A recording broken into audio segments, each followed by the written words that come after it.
Recording in progress.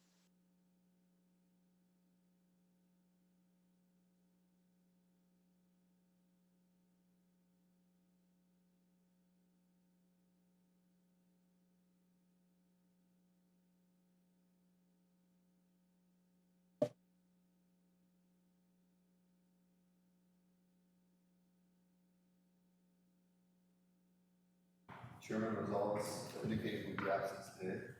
Commissioner Ballman. Present. Commissioner Dawes. Present. Vice Chair Morrissey. Present. Commissioner Custer. Here. And Commissioner Simons indicated he would be out due to illness. Okay. So let the record show 4 members are present. We do have a quorum. Thank you. Could we approve the minutes of the last meeting of June 13th, 2022? If there's no discussion, could we get a motion on that? I'll make a motion to approve the minutes of last Planning Commission. I'll second the motion. Thank you. Could we vote on that?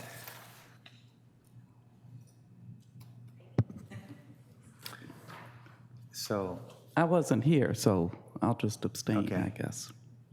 on my screen, I can't vote, so does it showing up on your screen? Yeah, It showed on Okay. mine. Can I just get an aye? Aye, that's 2. I wasn't 3, here. that's aye for me, so.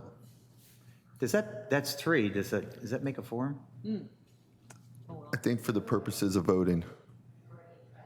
Okay. Okay. So let Thank the you. record show the motion passes 3-0 with Commissioner Custer abstaining. Okay.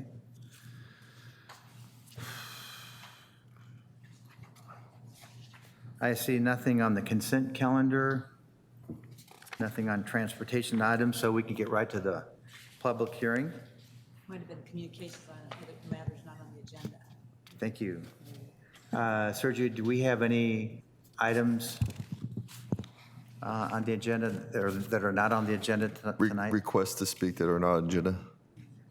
No items, sir. Thank you. Yeah, thanks. Okay, we can get to the public hearing. Yep.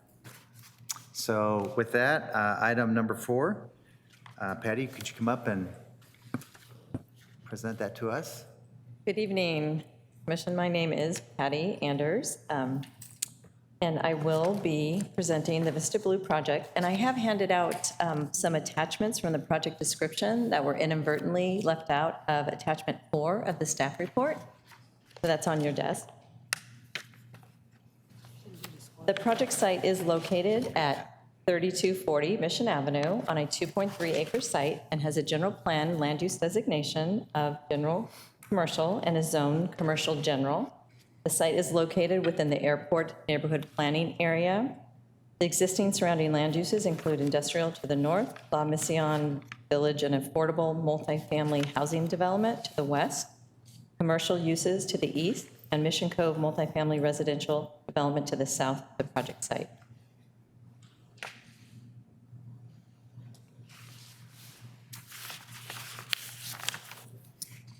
The project is an SRO that is to provide very low-cost, stable, long-term living situations, approximately 6 to 12 months, for residents coming out of homelessness or avoiding homelessness. Interior room renovations include partial kitchens to comply with the California Building Code, as well as interior improvements such as new countertops, paints, floor, carpets, etc. Site improvements include new stucco, new signage, landscaping, 23 new security cameras, a new barbecue area with tables and benches, patio furniture, a new dog run, and bike racks.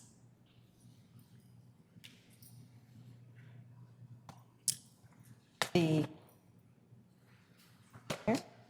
I'm having to do it the old-fashioned way my clicker does.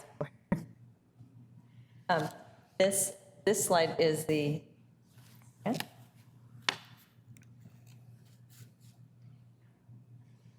Patty, while you're looking at that, could I get disclosures on this project?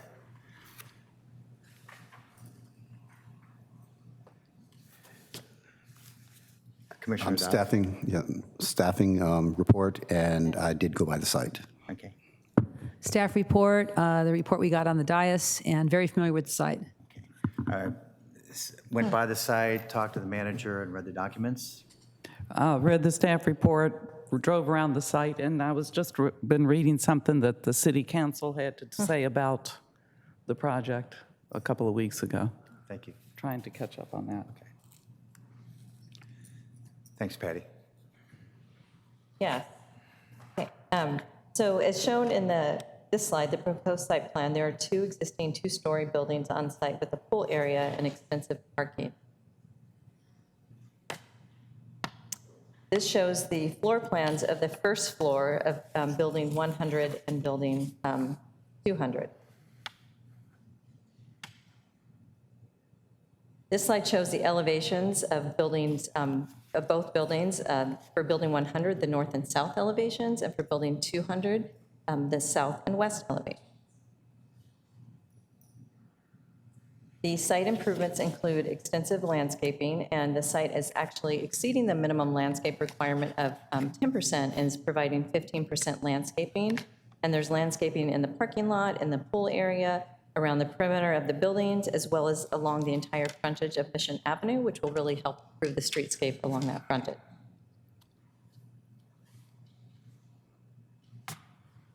A conditional use permit is required for an SRO and general commercial zone.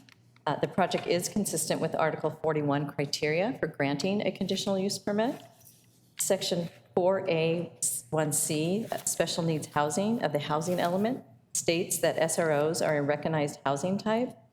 SROs are identified and encourage housing options in the Housing Action Plan to provide affordable housing for qualifying very low and low-income residents. As stated in the staff report, there are several goals and policies in the housing element that support SROs.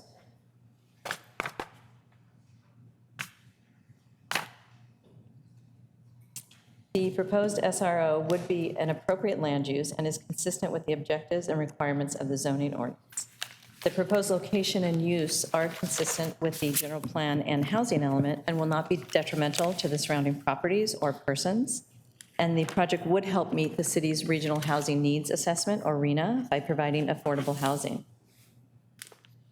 Therefore, staff recommends that the Planning Commission by motion confirm issuance of a Class 1 categorical exemption for the California Environmental Quality Act, Article 19, Section 15301, existing facilities, and approval of the conditional use permit, CUP 21-7, by adopting resolution number 2022-17 with findings and conditions of approval attached herein. And this concludes staff's presentation, and I'm available to answer any questions, and the applicant is also has a presentation for you this evening. Thank you, Patty. Do we have any questions for staff? Okay. Well, at this time, the owner applicant can make some statement. Navigate that.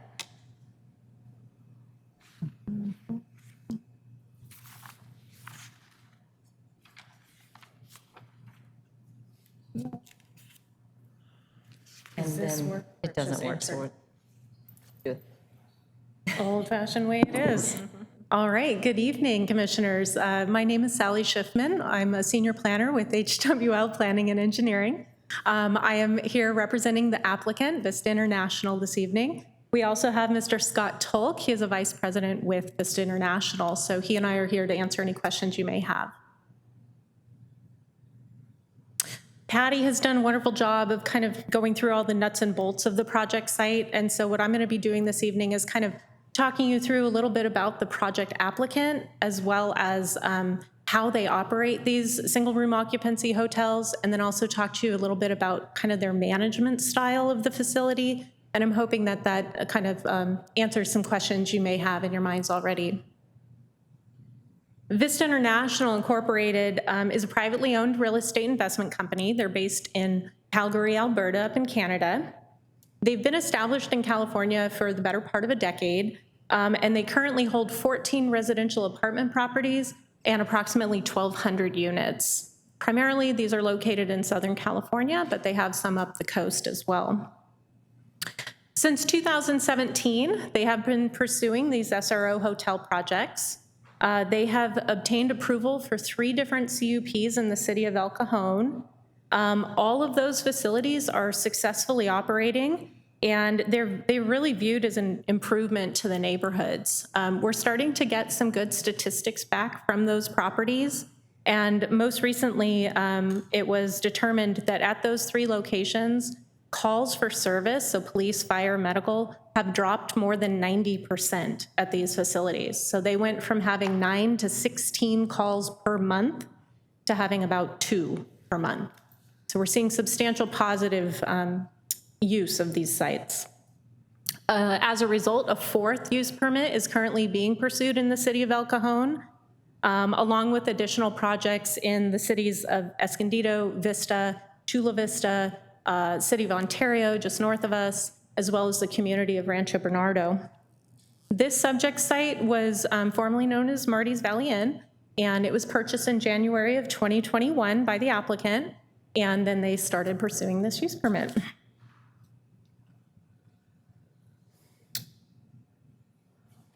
To reiterate what Ms. Anders said, the City of Oceanside's housing element does identify SRO hotels as a recognized housing type, and they are allowed in this district with this use permit. They're also subject to the building code standards for efficiency dwelling units, which really means that they have to provide their own bathrooms, some sort of kitchen facility, storage space, space for cooking. It really needs to be its own living space.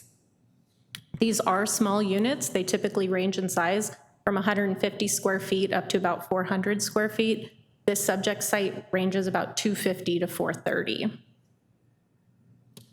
SROs can really provide a needed affordable housing option.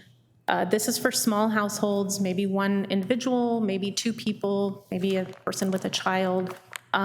These are for very low and extremely low income residents. They are typically lower in rates than standard housing simply because they are the most basic form of housing. You have one room. It's basically a studio apartment. SRO hotels are not required to provide any social, transitional, or support services, although they can be designed to do so. They also do not need to be deed restricted. The units at Vista Blue will be offered to the public at market rate, and that will be determined based on comparable rates in the region. Additionally, Vista International intends to participate in housing programs such as Section H and the Veterans Affairs Supportive Housing or VASH programs. But these projects really do provide an opportunity for low-cost housing, regardless of benefits that may be provided. The project site is located in the northwestern region of the city. We believe that this site is ideally situated for operating an SRO hotel, surrounded by other residential properties, including 2 affordable housing developments, in addition to commercial services and a lot of job opportunities. So you may have tenants that are able to also work right where they live. Being situated along Mission Avenue, they have direct access to a rapid bus line, as well as, of course, access to Highway 76 and Mission Avenue, which allows them to get out in the region for whatever they may need to access. I'll just briefly go over what's being proposed. Patty went through the bulk of the renovations, and it's in the staff report as well as in the documents in front of you. Some of these exterior improvements have already occurred, so they have owned the site now for about 1.5 years. And they've pretty much moved forward with painting, minor repairs, rebranding the signage, kind of everything that was appropriate to do prior to getting a use permit approved. With the approval of the use permit, they would then initiate larger repair projects. And that would be improvements to the common areas, such as the pool, putting in this dog run, which is very popular with tenants, installing energy efficient lighting, and then very important to this particular site, they're going to be putting in 2 new trash enclosures, and they will be compliant with current standards. And then, of course, landscaping upgrades, general repairs, et cetera. As you can imagine, through 30-plus years of use as a transient hotel, the interior of these units have seen a lot of wear and tear. So the property owner is going through unit by unit. They're doing an assessment of what may need to be improved upon per unit. The image that you see up here on the screen, that is actually their staged show unit at Vista Blue. So this is an idea of what they're trying to do with these units. New flooring, new paint, new AC systems, new fixtures, et cetera. One of the largest interior renovations will be taking the old conference space and changing it into 4 additional rooms. These will be similar in size and layout as what exists already. There also will be partial kitchens installed in each unit. Some of these units already had them, so they would be simply improving upon those particular units, or they'll be adding them to the units that do not currently have them. There will also be 2 laundry facilities located in the second building, known as Building 200 and 300. Those laundry facilities will be available 24 hours a day to accommodate tenants that may have odd hours that they need to access that laundry. The laundry facilities include washers and dryers that are rented from a third-party vendor, and that vendor has a calculation as to how many washers and dryers would be required. I believe here we are conditioned at 4. I believe 4 washers, 4 dryers, and 2 laundry rooms, correct. And this image in front of you, this is an updated bathroom at Vista Blue right now that's already been improved. So you can see new fixtures, new sink, new paint. They really do pride themselves on making these places nice.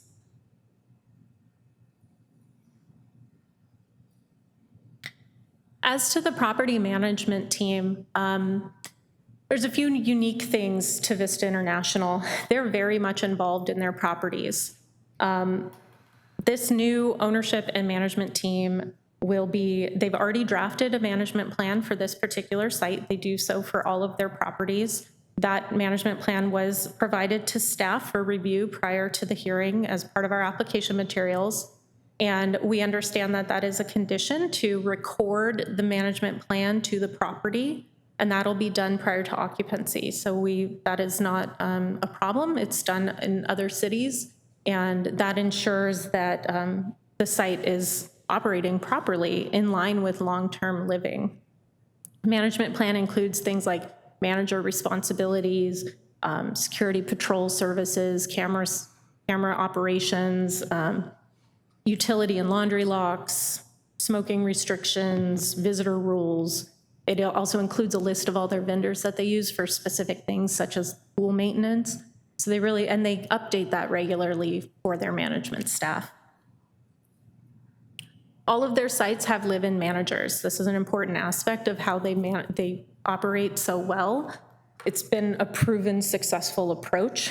One of their primary duties will be welcoming guests and screening them for applications.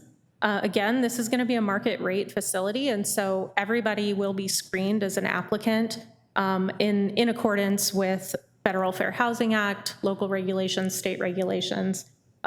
Their information will be run through a third-party applicant screening program, and so they are objectively screened for the appropriate person to live at the site. In-house management team, Vista International, they actually manage their own properties, and they have a tiered system. So they have a general manager who happens to be our very own Scott Toll. So he is the top of that management pyramid. They then have a regional manager. She manages their properties in Southern California. They have 2 San Diego County property supervisors. So there's one woman that manages the North County facilities, and she would supervise this facility. And then they have someone for South County. Beyond that, they then have site-specific property managers. So those are the live-in managers. And then they also have site-specific maintenance teams. So those are teams that specifically maintain those buildings. So when anything goes wrong, they're ready to take care of it right then and there. They also have a 24-hour call center. So of course, the live-in manager can't be available at all times as much as we'd like them to be.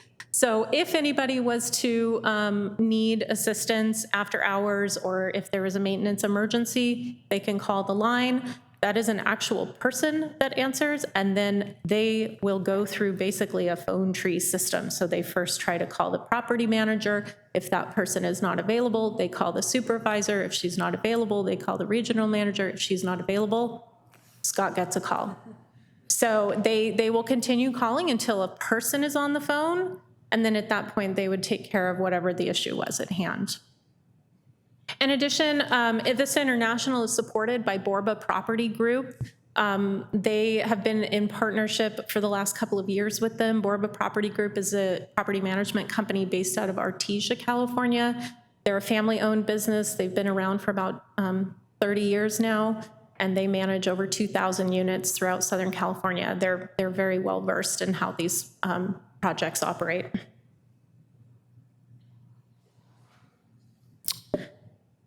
So we believe that by applying these management strategies from highly respected, well-established operators, the project is really going to transform this location into a more stable, secure, safe living opportunity for lower-income residents of the city of Oceanside. By being offered stable living situations, long-term guests tend to invest more into the community around them. And it makes it safer and a more appealing place to live, not only for them, but for their neighbors as well. And the shift from temporary to permanent living situations has the potential to reduce calls on public services, as we've seen happen in El Cajon, which is, of course, a cost savings to the city itself. The addition of these lower cost housing units will contribute greatly towards the city's housing element goals. And the exterior renovations will improve the building's aesthetics and will have a positive impact on the neighborhood. And the interior upgrades to the units will provide a higher standard of living for these long-term guests. And although the project will not offer social or transitional services, the physical improvements and the changes to the management operations at this site will result in an enhancement for guests and will have a positive influence on the surrounding community. So that's the end of my presentation. Scott and I are here to answer any questions you may have, and we thank you for your time tonight. Thank you. I had a couple of questions. One is that I noticed that the parking lot could use a slurry and restriping. I didn't see that in there, but do you know? Do you know? Okay, thank you. I went by there today, and I met your property manager, and he was very professional, and so kudos for that. Before I walked in, though, I walked around the property, and I noticed that there's some sofas near the dumpster area, and I know you're in transition, so it's like, I get that, but I think when you're finished, a nicely landscaped area, it looks good. You can see that you've already started, some of the things that you're going to be doing on the outside.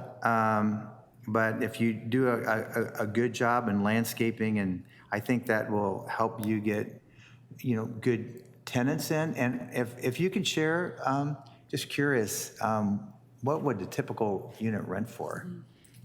That would be a question for Scott. What are the current rates for your units?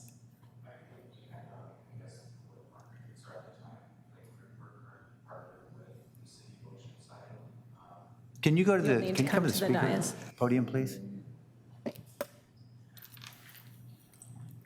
It's my name's Scott, Tulk, So we're currently actually partnered with the city of Oceanside, and we're offering them out all included, so water, electricity, like a full setup for $14.50 or $13.50, depending the number of folks. So that's kind of like around the typical rate. Okay, that's all I had. My screen's not working, so does anybody have any questions? I do have a few questions. Is this permanent residence or is just transitional? Because I've kind of heard both during the presentation? The intent is to have this be permanent residence. So upon first lease, Vista International requires a minimum of 6 months, and they prefer 11 months, but it can be anywhere in between. And then upon re-signing a lease, they require 12 months minimum. Okay. And is it currently, do you currently have occupants? Yes, it's currently full. It's full, okay. So my next question would be is while you're trying to perform the renovations, how is that going to affect the current occupants? Everyone is currently at a month term. So as we start that process, we'll have natural vacancies, people will leave, we'll shift people around for the building with the city folks. We're gonna hold off until they have an option to transfer those folks over, which I believe currently will be December of this year. So we'll wait for them essentially. Thank you. I have some questions. So I did go by there today also, and I noticed several would appear to be homeless people laying on the sidewalks with their belongings and sleeping, at least 3. So if you're already fully, that would not be what we'd like to see or what I would like to see going forward. How are you going to handle that, and why is it they're there? So Commissioner Kester, I will say we were there this evening before we came over to the city. There were no longer anybody out there on the sidewalks. One of the advantages of having on-site management living there is a regular ability to go out and monitor those situations, either ask them to move on or call appropriate, police if there was a need for it. I mean, those individuals are going to be around the city, but they're not. There's no services provided at the location, and there's no public facilities provided at the location. So we would not anticipate that activity would be encouraged or accommodated. Well, is it an ongoing problem at any of your other facilities? No. We partner with a security company that does patrols essentially from when the office closes. Anticipate about 4 patrols per evening outside of the on-site manager, but it's not a common occurrence. Does it happen every so often? For sure. We were there this evening, walked the entire property. There was nobody there that I saw. So will they show up? Probably. And can we help direct them to appropriate services? I know there's lots of gaps. Commissioner Custer, I was there about 2 o'clock and they weren't there. Well, this was as I was driving here, so it was actually at 5:45. Okay. I went through there and came straight here. Okay. If I may, Vice Chair, we also noticed that the couches were there, and Scott did put a call in to his manager to have that taken care of as soon as possible. Yeah. That's not something that they prefer to have by any means. So Well, he was very it was friendly, already and taken care of. from a marketing standpoint, I thought he did a fine job when I walked in, and he didn't say too much, and he didn't give too much, so he was good. Are there any, Commissioner Bowman? Hi, Sally. It's been a long time, and you did a great job on your presentation. I really appreciate your professionalism. You've done a great job. Anyway, so my question would be, as far as the surrounding businesses and such, showed us your community outreach. Was there very much interest from? I mean, I know you even called a lot of these places that surrounded, which I thought that was really proactive to actually call them and ask them. Did you get anybody that gave you any kind of, pushback or? So the community outreach occurred about a year ago. Scott did make two efforts to call around. Most of the businesses were just, they didn't really care as long as it wasn't impacting them directly. Right. And then many individuals, even up until today, it sounds like they're really calling, wondering if there are any available units. So we really haven't gotten much pushback. And we find that when people do have concerns about these SRO hotels, once we're able to explain how they'll be operating, that usually calms people's fears. Good, I appreciate your efforts. That was very good, very commendable. That's it. Any other questions? Okay, Thank you. Well, with that, could I entertain a motion? We have to ask if there's public, even though there isn't. Oh. Do we have any questions or requests to speak? Vice Chair, we do not this evening. Yeah. Should never assume. Thank you. Okay, with that, And I would like to motion for the approval for the conditional use permit CUP 21-7. I would second that and also just offer that this is a great location for this project, and Marty's Valley Inn has been sitting there for a long time, not really being used to its capacity. So thanks for coming to Oceanside and bringing your business and your people to improve and offer another option for people to live. I think it's a great agreed. thing. Agreed. Yeah. With that, can we vote?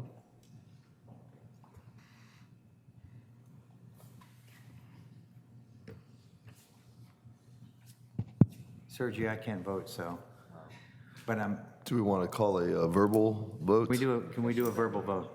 Oh, will you vote? Yeah. Hit approve. It doesn't say, it just says chamber. Yeah, okay. Okay, Commissioner Dodds, Yes. Commissioner Ballmer. Yes. Yes. Vice Chair Morris, you let the record show that the motion passes 4-0. Very good. Thank you.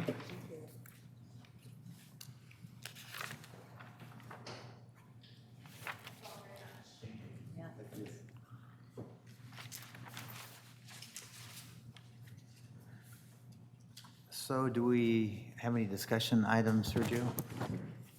Vice Chair Morrissey, at this point in the agenda, there are no appeal city planner decisions. There are no discussion items. So this would be the opportunity for any of the planning commissioners to provide an update or comments on anything that's not on the agenda. And then we have a small report from me on upcoming items that will be in front of this body and maybe perhaps the city council.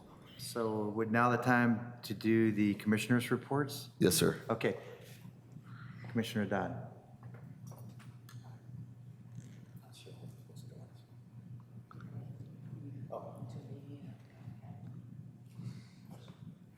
Nothing to report.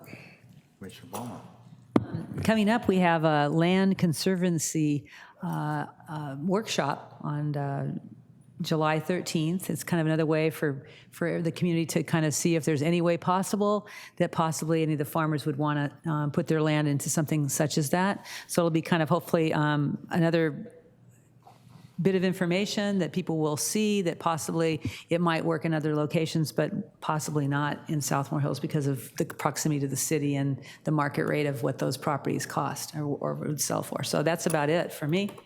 Thank you. Nothing to report. And I have nothing as well. Vice Chair Morrissey, members of the Planning Commission, there are a couple updates for us to provide you. Coming up on the July 11th meeting, we have the Tierra Norte General Plan Amendment and Zone Amendment for the 25 acres or so on the south side of North River Road. We also have a item coming to you. It's the update to our density bonus ordinance. The last time we updated our density bonus ordinance was 2019, and there have been fairly significant changes to that law since that time, 3 legislative cycles, so that'll be coming towards you. And there'll also be a discussion item on our update to the inclusionary housing ordinance that the Housing and Neighborhood Services Director will provide to this body. Coming up on July 25th, we have a new single-family home at 74 St. Malo, and most likely the Ocean Camp project, finally, long-awaited project.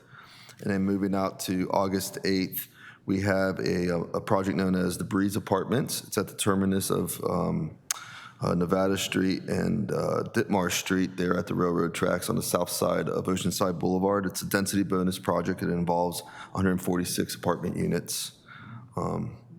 Going back a little bit, at the June 22nd City Council meeting, the City Council upheld both the approval of the Cypress Point project and the Whaley Street residential project, those projects that this body approved back in March. And then moving out to August 10th, finally, the general plan alternatives will be presented to the City Council. The density bonus ordinance is scheduled to be considered that night, in addition to a proposed ordinance update to the downtown zoning ordinance article to reintroduce a density cap on projects within the downtown. And then moving out to August 24th, there is going to be a climate action plan progress report presented to the City Council, in addition to the home occupation ordinance that this body considered back at the end of March. So that does it for the update from the city planner. Thank you. Well, then I think that concludes our night, June 27th, so we are adjourned.